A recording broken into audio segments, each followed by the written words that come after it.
नमस्कार दर्शक बंधु मु आज यही वीडियो रे आपण माननकु कहिबाकू जाउछि नडिया उखुडा किपरि प्रस्तुत करंती। जदि आपण माने केही चैनल रे नुआ थांती चैनल को सब्सक्राइब करंतु एवं पाखरे आसुथिबा बेल आइकन टी ऊपरे प्रेस करी पुनी ऑल नोटिफिकेशंस ऊपरे क्लिक कर दियंतु। ताहेले एमिति जहा भी किछि नुआ नुआ रोसई संबंधी वीडियो अपलोड करी सर्वप्रथमे आपण माने देखिबाकू पाई परिबे एवं चैनल को यथेष्ट मात्रा रे लाइक शेयर करबाकू मध्य भूलिबेनी।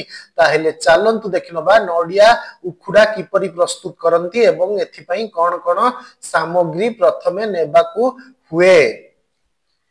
आवश्यक सामग्री 250 ग्राम खई, 5 ग्राम जुआनी, 100 ग्राम चीनी, 4 खंड पतला नडिया।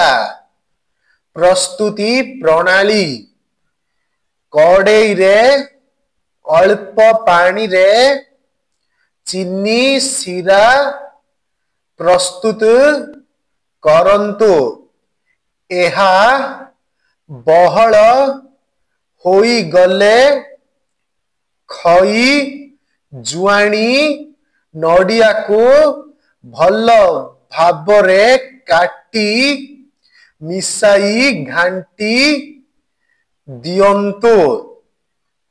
एहा भल भाबरे चीनी सीरा खई सहित लागी गले एहाकू तळकू ओल्हाई ठंडा करी झुरझुरा करी दियंतु।